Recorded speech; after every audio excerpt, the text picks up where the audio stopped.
একমাত্র সামরিক শক্তি যে যুদ্ধ করতে পারে, যার অ্যাটমিক পাওয়ার আছে, আর কারো কিন্তু নাই। আজকে যদি ইরানকে দেয়, ইরান পরাজিত হবে না, আমি বিশ্বাস করি ইরান পরাজিত হবে না। তবে কোনো কারণে যদি ইরান ক্ষতিগ্রস্ত হয়, বাংলাদেশও ক্ষতিগ্রস্ত হবে, কারণ বাংলাদেশ মুসলিম বিশ্বের একটা অংশ। আর এখানে আমাদের তেল আসছে, আমাদের গার্মেন্টসের কিছু যায়, আমাদের হিউজ ম্যান পাওয়ার সেখানে কাজ করছে। এরা আক্রান্ত হবে, এরা চাকরিচ্যুত হবে। এদের যদি অর্থনৈতিক সমস্যার সৃষ্টি হয়, তাহলে নিশ্চয়ই আমাদের যারা কর্মী বিভিন্ন জায়গায় কাজ করছে, মুসলিম ওয়ার্ল্ডে কাজ করছে, সারা মুসলিম ওয়ার্ল্ডে আমাদের বাংলাদেশের এই যে শ্রমিক, স্কিল আনস্কিল তারা কাজ করছে, তারা বিপদগ্রস্ত হবে, তারা চাকরিচ্যুত হবে। তা এর একটা প্রভাব বাংলাদেশে পড়বে। আর সবচেয়ে বড় প্রভাব হবে, ইন্ডিয়া সুযোগ পাবে বাংলাদেশকে গ্রাস করার জন্য। তারা হয়তো এটাকে দখল করবে না, কিন্তু শেখ হাসিনা যেমন 15 বছর স্বৈর শাসনের মাধ্যমে এই ভারতকে এখানে প্রতিষ্ঠিত করেছিল, আজকে শেখ হাসিনাকে লাগবে না। আমাদের অনৈক্যই যথেষ্ট। আমরা যদি ঐক্যের পক্ষে কাজ না করি, জাতি যদি ঐক্যবদ্ধ না হয়, আমরা ভারতকে ঠেকাতে পারবো না। এই পরিস্থিতি মোকাবিলার জন্য মুসলিম বিশ্বের ঐক্যটা কতটুকু জরুরি?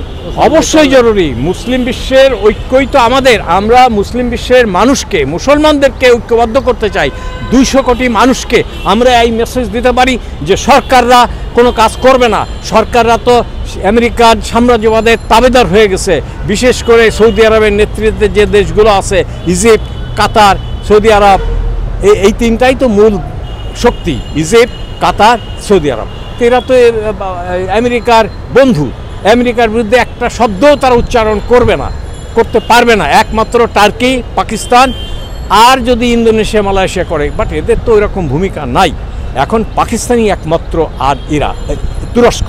এই দুই রাষ্ট্র যদি ইরানকে সাপোর্ট করে, চায়না এবং রাশিয়া সাপোর্ট করবে, তাতে করে আমার মনে হয় যে আমাদের বিপদ কেটে যাবে ইনশাল্লাহ। কোনোভাবেই ইরান পরাজিত হবে না। আমরা দোয়া করি আল্লাহর কাছে, আমরা ঐক্যবদ্ধ থাকি।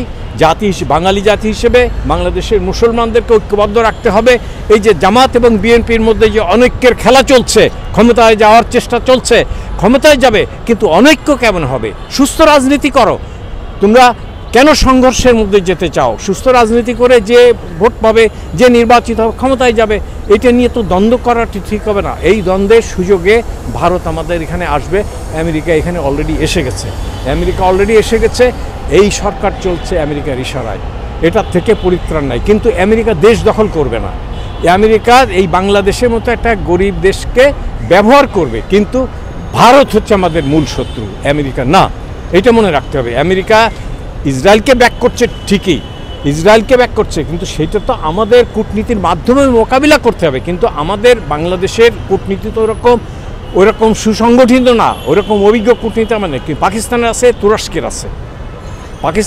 তুরস্কের আছে, ইরানের আছে। এই রাষ্ট্রগুলোকে আমাদেরকে সহযোগিতা করতে হবে। আমরা তো অন্য কোনোভাবে সহযোগিতা করতে পারবো না। একটাই সম্পদ, মানুষ সম্পদ। আর একটা সম্পদ সমর্থন। আমরা যদি এই সমর্থনটা ব্যক্ত করি, যেমন আজকে মুসলিমরা একটা প্রোগ্রাম করলো, এটা একটা সমর্থন। এরকম যদি আমরা মাঝে মধ্যে ইরান, তুরস্ক, পাকিস্তানকে সমর্থন জানাই, ইনশাল্লাহ মুসলিম উম্মাহ বেঁচে যাবে, মুসলিম উম্মাহ নিরাপদে থাকবে। অনেক ধন্যবাদ। আর একটা প্রশ্ন, ইরান এবং ফিলিস্তিনি ইসরায়েলের যুদ্ধ নিয়ে তৃতীয় বিশ্বের সম্ভাবনা কতটুকু রয়েছে? তৃতীয় বিশ্ব হবে না। এই জন্য হবে না, কারণ তৃতীয় বিশ্ব যদি হয় তাহলে দেশ ধ্বংস হয়ে যাবে, বিশ্ব ধ্বংস হয়ে যাবে। এই জন্য তৃতীয় বিশ্ব হবে না। যেটা হবে সেটা হলো মুসলিম বিশ্ব ধ্বংস হবে। ওরা তৃতীয় বিশ্ব করবে না, রাশিয়াও করবে না, চায়নাও করবে না, আমেরিকাও করবে না। ওরা অলরেডি আমেরিকা ঘোষণা করছে সারা বিশ্ব চলবে একটা কমিটির মাধ্যমে। সেই কমিটি হবে আমেরিকার নেতৃত্বে, আমেরিকা, রাশিয়া, চায়না, এই তিন শক্তি মিলে একটা কমিটি করবে। সেই কমিটি সারা বিশ্ব পরিচালনা করবে। তো আমাদের মনে রাখতে হবে, এই তিনটা শক্তির একটাও তো মুসলমানদের বন্ধু না।